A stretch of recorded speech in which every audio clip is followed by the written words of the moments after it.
Hi there, good morning. I'm Councillor Glen and this is my weekly update for Saturday, April 26th. This morning I'm at Hopetown Park, which is at the corner of Hartsmere and Hopetown. And no particular reason. This is one of the few parks though that I have not visited during one of my morning videos. So I thought I'd come here today. And it's been 5 or 6 years doing these videos, so not many parks left that I have not visited. It's a bit rainy today, but hopefully it lets off before some of the community cleanups happening around our Stittsville neighborhood. I wanted to start by saying a congratulations to everyone involved in last night's Kiwanis Kids for Kids talent show. This was organized by the folks at Kiwanis, Kanata-Stittsville.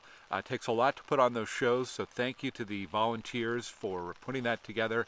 And a big congrats to all the performers for all your hard work and great performances last night. Good stuff. There are a lot of events like that one happening around the community over this weekend and in the coming weeks. Far too many for me to mention them all. So I want to invite you to go to my website, glengower.ca/events, where you can find all the upcoming events in the community. There's an event calendar there, and please do check that out every week for what's happening, because there's a lot happening. I mentioned cleaning the Capitol. There's a number of cleanups happening around Stittsville today and tomorrow and continuing. As of this week, we have 68 groups who are signed up to participate, which is just amazing. But there's still some parks and green spaces and natural areas that haven't been spoken for yet. So my challenge to you this morning is get your family together, your neighbors together, maybe some coworkers together, and go to ottawa.ca/clean. And there's a map there, and see where there might be some missing pins. If there's a park near you that hasn't been spoken for yet, go put your pin in there, register. You can get a free cleanup kit from the City of Ottawa and take part over the next few weeks in cleaning the Capitol. And thanks to everybody who has signed up and participating so far. It's pretty amazing. Next Saturday, May 3rd, I am organizing or hosting my annual Jane's Walk on Stittsville Main Street. This is a walking tour on Stittsville Main Street, part of a weekend-long Jane's Walk Festival of Walking Tours in Ottawa. Free registration, go to janeswalkottawa.ca, and I hope to see you there. Today is the deadline for nominations for the Stittsville Volunteer Awards. So if you know someone in the community who's worthy of recognition, please go and submit a nomination. There are 6 categories. See if I can remember them. The Roger Griffiths Memorial Citizen of the Year, the John Curry Memorial Youth of the Year, the Senior of the Year, the Group of the Year, the Business of the Year, and the Teacher of the Year in our volunteer awards.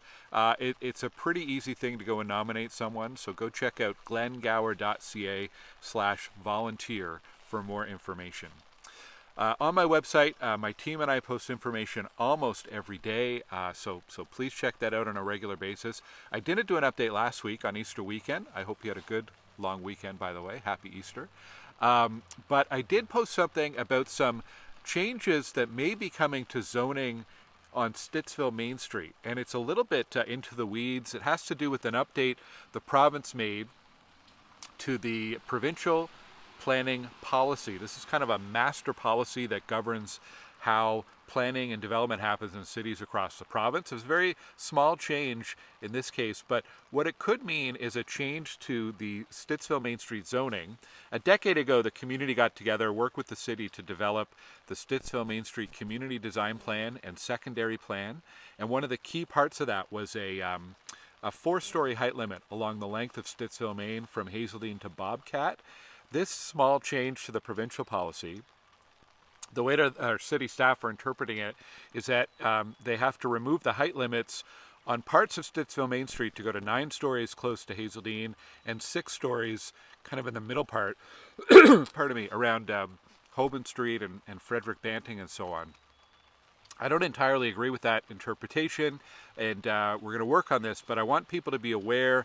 Go check out that information on my website, glengower.ca/development, and I'd like to hear from folks. There was a lot of engagement on this 10 years ago, and hoping we can harness some of that again this time. Another big planning update for Stittsville is there is an open house coming up at the beginning of May for what's called the Stittsville North future neighborhood. Now, I don't really like that location name because it's really Stittsville West or Northwest even. It's a piece of land on Hazeldean just west of Timbermere, and it's part of the city's urban boundary expansion area, and they're kicking off a master planning process for that subdivision. It's going to be several years before anything gets built there or anyone moves in, but this is a very early stage part of the process. If you live in the Timbermere neighborhood in particular, it might be of interest to you, or if you're interested in planning in general in Ottawa, it might be a good event to attend. So details again on my website, glengower.ca/development. On a city level, the big thing is the OC Transpo new route network, the New Ways to Bus, which launches tomorrow. So the first weekday will be April 28th, Monday. I've been telling people every route has changed. So there have been some routes that have been retired. There are some new routes. There are some new maps, new trajectories for the buses. There's also different schedules. So there might be fewer runs on your route. There might be more runs. There might be different stop times. So please check out octranspo.com. Check out the travel planner. Plug in your origin and destination and the date and time that you're heading out, and plan ahead. You can also use the Transit app. It's a free download. It's got real-time bus tracking. So it's going to be some change, and I don't want to minimize. It's going to be difficult and challenging for people who are using the bus starting tomorrow, and especially on Monday in the commute. I think overall there's some good improvements, but there are people impacted as well. There is an opportunity for some minor changes. So OC Transpo, if they see some bad overcrowding on a bus, or if other minor issues that's happening, there is some capacity for minor adjustments. So I'd like people to try it out. Let me know over the first few days what you're seeing. You can send me an email, and I'll be sharing that feedback with OC Transpo as well. A couple notable things. Tomorrow will be the first day of weekend service for Route 67 in the Blackstone Fernbank Crossing neighborhood. So Route 67 will be running every Saturday and Sunday now. That's new. There's a new route starting tomorrow in Stittsville as well, Route 163. It's going to travel up and down Abbott Street. It's going to serve Stittsville Main Street, up Hazeldean Road to the Farm Boy, and connects to Kanata-Stittsville, running 7 days a week. So that'll be a really useful east-west link in the community as well. Next weekend, May 3rd and 4th, OC Transpo is offering a free service weekend. So this is a great opportunity to try out that new route network, maybe try out the new trains as well. If you haven't checked out lines 2 and 4 to the south end and the airport, it's a good opportunity to do that for free next weekend. All buses and trains will be free for OC Transpo May 3rd and May 4th. And I want to mention too, I took part this week in a board meeting, kind of a mini summit of transit leaders from around the world, part of the UITP, the International Transit Union. They represent bus operators, train operators, transit operators from around the world, and they were here in Ottawa this week. And OC Transpo is a member, and I got to attend their board meetings and meet with some of the leaders from different cities. I met with the head of New York City Transit, representatives from Paris, Barcelona, Sweden, across Canada and the United States. So really interested to hear about their challenges and some of their solutions as well. A really good learning and knowledge share opportunity. Ottawa Police, just about a week ago, put out a notice or a reminder to residents about what they call distraction thefts. This is where someone makes a distraction, pulls your attention away, and then steals like a purse or jewelry. There have been some incidents in the West End. We're aware of one in Stittsville, but police want you to be aware, and they have some tips. So if you go to ottawapolice.ca, you can see more information there. I also posted that on my Facebook page.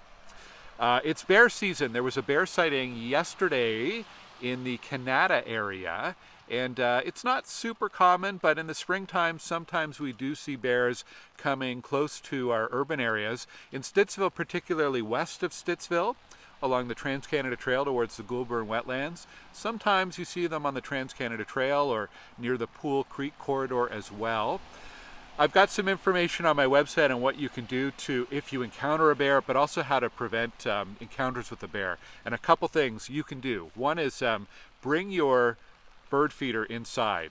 during the spring season. That's something bears love to snack on. And on your garbage day, don't put out your green bin until the morning of, because that's another thing that bears like to kind of a free breakfast for them. So a couple things you can do to help out. Wanted to remind everybody to vote on Monday. It is election day. For information about where to vote, when to vote, what identification you need, who your candidates are, go to elections.ca. Also see where your riding is. There have been riding changes since the last election. The dividing line now in Stittsville is Hazeldean Road. Pardon me. So if you live north of Hazeldean, you are likely in the Kanata riding. If you live south of Hazeldean, you are likely in the Carleton riding. So you can go to elections.ca, plug in your postal code, and get that information. Also, a warning, it's a very long ballot in Carleton. 91 candidates, I believe, and the ballot itself is almost a meter long. Pardon me. So give yourself a little bit of extra time, plan ahead, and good job, people in Carleton. Apparently it was the highest voter turnout in the advance polling last weekend. I think I heard 40% of people voted in Carleton in the advance poll, which is kind of amazing. So really great to see the engagement in this election. Please do vote. And again, for more information about voting, elections.ca. Finally, I want to say a huge thank you to someone from my team who left my team this week, going on to a new job here in the West End.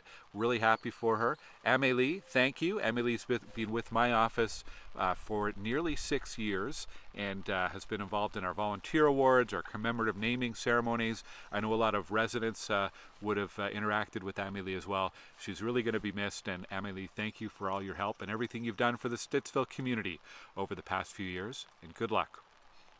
That's it for me. I do hope the rain lets up so everybody can get out and explore the neighborhood, take part in a community cleanup, and have a great week. And I'll see you here next time. Bye-bye.